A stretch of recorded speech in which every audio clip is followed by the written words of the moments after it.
నమస్తే. ఇవాళ మన స్టూడియోలో ప్రముఖ ఆధ్యాత్మికవేత్త, జ్యోతిష్య వాస్తు పండితులు బ్రహ్మశ్రీ డాక్టర్ నాయకంటి మల్లికార్జున శర్మ గారు ఉన్నారు.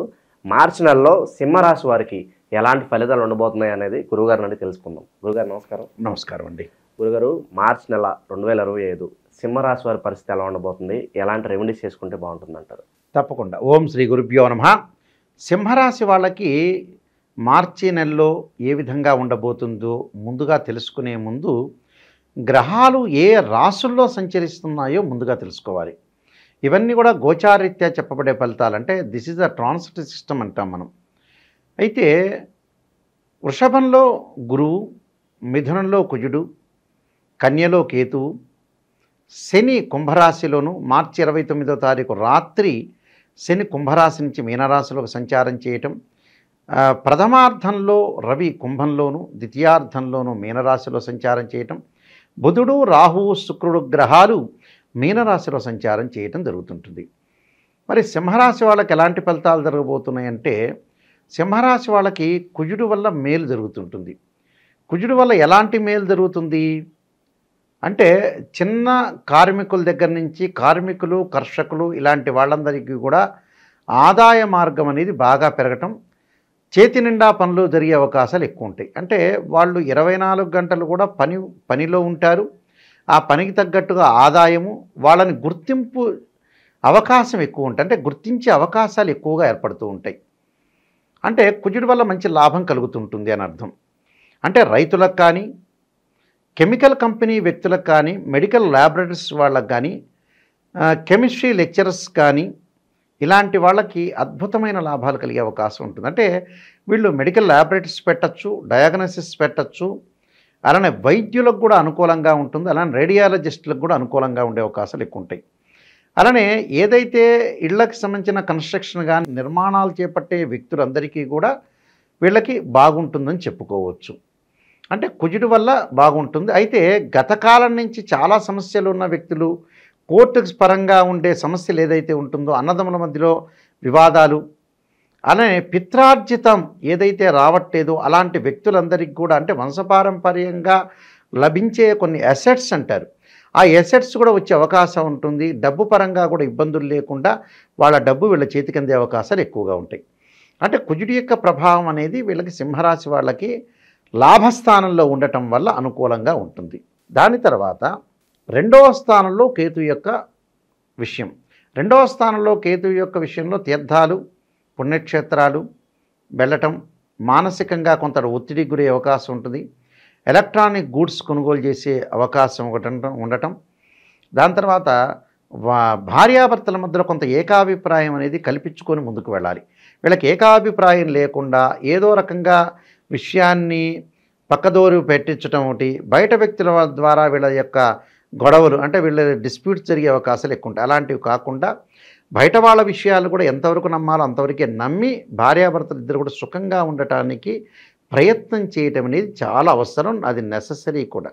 మిగతా గ్రహాల యొక్క కలయికను మనం చూసుకునేటట్లయితే వీళ్ళకి సప్తమ స్థానంలో శని యొక్క సంచారం. సప్తమ స్థానంలో శని యొక్క సంచారం వల్ల కొంత శత్రువులు వల్ల కొన్ని బాధలు కలుగుతూ ఉంటాయి. అంటే శత్రు బాధలు అనేవి ఉంటాయి. ఆ శత్రు బాధలు కొంత తగ్గించుకోవాలి, దుష్టుని చూసి దూరంగా ఉండాలన్నట్టుగా వాడిని డబ్బిచ్చి వదులుకోవాలంటారు. కొంతమంది వ్యక్తులను ఏంటంటే జీవితంలో లైఫ్ లాంగ్లో మనం పెద్ద మనుషులు అన్నట్టుగా, పెద్దవాళ్ళు అన్నట్టుగా డబ్బిచ్చి వాళ్ళని వదులుకోవాలి. అలాంటి మంచి వాళ్ళని డబ్బిచ్చి కొనుక్కోవాలి. అంటే ఎమినెంట్ స్కాలర్స్, నిష్ణాతులైన వ్యక్తుల్ని డబ్బిచ్చి కొనుక్కోవాలి, శత్రువుల్ని డబ్బిచ్చి వదిలించుకోవాలి. అలాంటి ప్రయత్నాలు చేయాలి. ఎవరిని కూడా తొందరపడి వీళ్ళు నమ్మకూడదు. ఎందుకంటే సప్తమ స్థానంలో శని యొక్క ప్రభావం వల్ల కూడా భార్యాభర్తల విషయంలో కానీ కొన్ని కలహాలు జరిగే అవకాశం ఉంటుంది. ఆ కలహాలు రాకుండా మనం కాపాడుకొని ముందుకు వెళ్తే బెటర్. అలానే సప్తమంలో రవి కూడా ప్రథమార్థంలో ఉంటాడు. సప్తమంలో రవి ప్రథమార్థంలో ఉంటే కోపము, ఆవేశము బాగా పెరుగుతుంది. కోపాన్ని కొంత తగ్గించుకోవాలి. కోపాన్ని తగ్గించుకోవాలంటే వేరే వ్యాపకాలు కొన్ని ఉంటాయి. ఏవో బిజినెస్ పరంగా అనుకోవచ్చు, వృత్తి ఉద్యోగంగా అనుకోవచ్చు, లేకపోతే బుక్స్ చదవటం కానీ, టీవీ ఛానల్స్ చూడటం కానీ, టీవీలో మూవీస్ చూడటం కానీ, ఇలాంటి వాటి మీద డైవర్ట్ చేసుకోవాలి మనుషు అనేది. అంటే మన మనసు ఏదైతే ఉంటుందో మన ఆధీనంలోనే ఉంటుంది. అది మన ఆధీనంలో లేదని అంటారు కానీ ఒకసారి ఆధీనంలో లేకపోవచ్చు, కానీ 2-3 సార్లు ఆధీనంలో తెప్పించుకోవచ్చు. ఎందుకబ్బా నేను ఎందుకు మిస్టేక్ చేస్తున్నాను, నా మనసు ఎందుకు ఇలా చంచలమవుతుంది అనేది కొంతమంది చాలామంది కూడా ఏం చేస్తుంటారంటే, గురువుగారంటే నాకు డబ్బు ఖర్చు అవుతుంది అని అంటే, నాకు డబ్బు ఖర్చు కావటం ఎలానో తెలియదని అంటాడు. డబ్బు ఆడే ఖర్చు పెడతాడు, అతనే ఖర్చు పెడతాడు, అతనే తెలియదంటాడు. కాదు, అతనికి తెలుసు, ఖర్చు పెడతాడు. అతని చేతుల్లో కాకుండా వేరే చేతుల్లోంచి డబ్బు ఎలా వెళ్తుంది? ఆ ఖర్చు పెట్టేటప్పుడు ఏంటంటే అతని యొక్క మనస్సు అనేది ఆ డబ్బు మీద కాన్సన్ట్రేషన్ చేయదు. అందువల్ల అతనికి ఎలా డబ్బు పోయిందో తెలియదు. అందువల్ల ఇక్కడ వీళ్ళకి కూడా ఏంటంటే మనస్సు, దృష్టి, మైండ్ కొంత ప్రేరేపించి ముందుకు వెళ్ళాలి.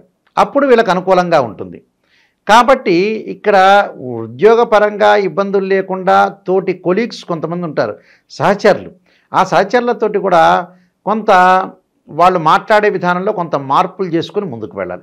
అప్పుడు వాళ్ళ వైపు వీళ్ళు వచ్చే అవకాశం ఎక్కువ ఉంటుంది. ఒకటే ఒక విషయం, మనస్సు అంటే ఏమీ లేదు, ఎవరు ఏమి ఇష్టమో వాళ్ళకి తానా తందనా అన్నట్టుగా వాడికి అప్పుడు హ్యాపీగా ఉంటుంది. ఒక రాజకీయ నాయకుడు అనుకోవచ్చు, ఒక సినిమా యాక్టర్ అనుకోవచ్చు, ఒక ఫుడ్ అనుకోవచ్చు. వాళ్ళకి ఇష్టమైన పదార్థాన్ని మనం సపోర్ట్ చేయాలి. మన ఇష్టం మనకు ఉండొచ్చు లోపల, కానీ అక్కడ ఆ సపోర్ట్ చేయటం వల్ల అదే లౌక్యం అంటారు. అందువల్ల ఉద్యోగులతో వీళ్ళు ప్రవర్తించే తీరులో కూడా కొంత మార్పులు చేసుకోవాలి సహచరులతోటి. అలానే ఇక్కడ బుధుడు, రాహువు, శుక్రుడు ఈ గ్రహాలు ఈ రాశి వాళ్ళకు వచ్చేటప్పుడు అష్టమ స్థానంలో ఉంది. అష్టమ స్థానంలో శుక్రుడు మంచివాడే. 1, 2, 4, 5, 8, 9, 11 స్థానాల్లో శుక్రుడు మంచివాడు అంటాడు. అంటే దిస్ ఇస్ ద ఫార్ములా అంటారు యాక్చువల్గా గోచారిత్య. శుక్రుడు మంచివాడే. ఇక్కడ రాస్యాధిపతి సింహరాస్యాధిపతి రవి మధ్య రకమైన ఫలితాన్ని ఇస్తాడు, కానీ శుక్రగ్రహం అనేది అనుకూలంగా ఉంటుంది. ఈ శుక్రగ్రహం వల్ల వీళ్ళకి కొన్ని మంచి పనులు జరిగే అవకాశాలు ఎక్కువ ఉంటాయి. ఎందుకంటే ఈ శుక్రగ్రహం కూడా ఈ సింహరాశికి అధిపతి, తృతీయాధిపతి అవుతాడు యాక్చువల్గా. అయితే శుక్రుడి వల్ల వివాహ ప్రయత్నాలు ఒకటి జరగటం, ఒకటి వాహనాలు కొనుగోలు చేయటం, వేరే వాహనాల మీద కూడా వాళ్ళు వెళ్ళే అవకాశాలు ఎక్కువ ఉంటాయి. 2 వీలర్స్ 4 వీలర్స్ వాళ్ళు కొనుగోలు చేస్తాం. పనిముట్లు అంటే వ్యవసాయానికి సంబంధించిన ట్రాక్టర్లు ఇలాంటివి కూడా కొనుగోలు చేసే అవకాశాలు, విందులు వినోదాలు, శుభ కార్యక్రమాల నిర్వహణ, శుభ కార్యక్రమాల్లో పాల్గొనే అవకాశాలు కూడా ఉంటాయి శుక్రగ్రహం వల్ల.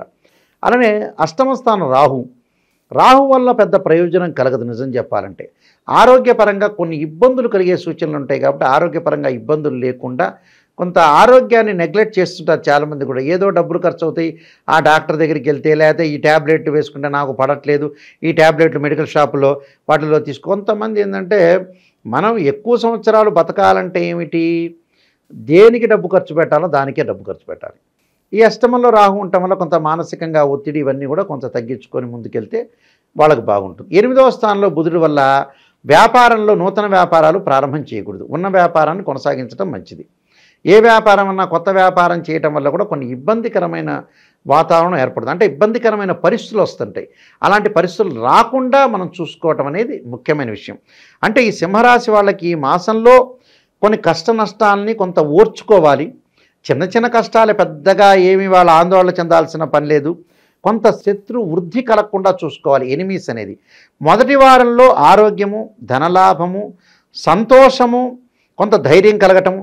2వ వారంలో డబ్బును ఖర్చు పెట్టేటప్పుడు కొంత ఆచితూచి అడుగు వేయాలి. వీళ్ళకి ఏంటంటే డబ్బు ఖర్చు పెట్టకూడదంటే అసలు విషయాలు ఖర్చు పెట్టకుండా ఉంటారు వీళ్ళు. ఒక అమ్మాయి పెళ్లి చేయాలి, మ్యారేజ్ బ్యూరోలో డబ్బులు కట్టాలి, ఒక అబ్బాయిని చూడాలి అంటే 10 సార్లు ఆయన తిరగాలి. అలాంటివి కాకుండా వేరే ఎలక్ట్రానిక్ గూడ్స్ అంటే ఇంకా నాటు భాషలు చెప్పంటే పనికిమాలిన విషయాలు, అంటే పనికిమాలిన వాటికి ఖర్చు పెట్టే అవకాశాలు ఎక్కువగా ఉంటాయి. అలాంటి వాటికి కాకుండా పనికొచ్చే విషయాలకు డబ్బు ఖర్చు పెట్టారు, అది మంచి జరిగే అవకాశాలు ఎక్కువ ఉంటాయి. అలానే రోగము, దుఃఖము కలగకుండా చూసుకోవాలి. అలానే ధనం విషయంలో కొద్దిగా అజాగ్రత్త, అంటే అభద్రతా భావం అంటారు, అంటే భద్రంగా ఉంచుకోవాలి డబ్బు అనేది. దాని తర్వాత 4వ వారంలో శరీరంలో కొంత పుండ్లు కాకుండా, శరీరానికి రోగం రాకుండా, విచారం లేకుండా, మానసికంగా ఆందోళన చేయకుండా, కొంత క్రూర జంతువుల వల్ల కూడా కొంత ఇబ్బందులు. క్రూర జంతువులు అంటే చాలామంది మళ్ళీ మనకు కౌంటర్ ఇస్తుంటారు. క్రూర జంతువులు ఎక్కడున్నాయి, సిటీలోని ఉంటాయి. మన కాలనీల్లో వాటిలో పాములు ఉంటాయి, పిళ్ళు ఉంటాయి, కుక్కలు ఉంటాయి, ఇలాంటి రకరకాలు కూడా ఉంటాయి. కొంతమంది జరిగేవి కూడా ఉంటాయి. ఈ ఫారెస్ట్లో పనిచేసే వాళ్ళకి రకరకాలు ఉంటాయి. ఏవైతే ఇప్పుడు చీమ కుట్టినా కూడా మనకి ప్రాబ్లం వచ్చే అవకాశాలు ఎక్కువ ఉంటాయి. చీమలు, లావు చీమలు ఉంటాయి చూసారా, అలాంటివి కూడా ఉంటాయి. తరచూ ప్రయాణాలు చేయటం, ప్రయత్న కార్యక్రమాలు విజయవంతం జరిగే అవకాశాలు. సింహరాశి వాళ్ళు ఏమీ ఆందోళన చెందాల్సిన పని లేదు. మేము సూచనిస్తున్నాం, ప్రశాంతంగా ఉండండి, ఏమీ జరగదు, అంత మంచి జరుగుతుంది. రెమెడీస్ చేసుకోండి, ప్రశాంతంగా ఉండండి, మీ పని మీరు చేసుకోండి. కొన్ని రెమెడీస్ చేసుకుంటే చాలు. గురుగారు, మరి రాశివారు ఎలాంటి రెమెడీస్ చేసుకుంటే మంచి ఫలితాలు పొందడానికి అవకాశం ఉంటుందంటారు? వీళ్ళు విష్ణు సహస్రనామ పారాయణం చేసుకోవడం ఒకటి, ఓ నమో నారాయణాయ నమః అనే మంత్రాన్ని చక్కగా శనివారం రోజున వెంకటేశ్వర స్వామికి బియ్య పిండితోటి ఆవు నెయ్యి వేసి దీపారాధన చేయటం చాలా శ్రేష్టం. ఓం నమః శివాయ పంచాక్షరి చేయటం వల్ల కూడా ఆరోగ్యపరంగా ఇబ్బందులు లేకుండా ఉండే అవకాశం ఒకటి ఉంటుంది. దీంతోపాటు గణపతి దేవాలయంలో ప్రదర్శన చేయటం, అంటే బుధవారం కానీ అస్థానక్షత్రం కానీ సంకష్టహర చతుర్థి వ్రతాన్ని చేయటం వల్ల కూడా మంచి సుఫలితాలు జరిగే అవకాశం ఖచ్చితంగా ఉంటుంది. ఈ విధానాలు పాటించండి, ప్రశాంతంగా ఉండండి, ఆందోళన చెందాల్సిన పనేమీ లేదు. మార్చి నెలలో సింహరాశి వారికి ఎలాంటి ఫలితాలు ఉంటాయి, ఎలాంటి రెమెడీస్ చేసుకోవాలి, చాలా అద్భుతంగా వివరించారు గురుగారు. ధన్యవాదాలు. నమస్కారం.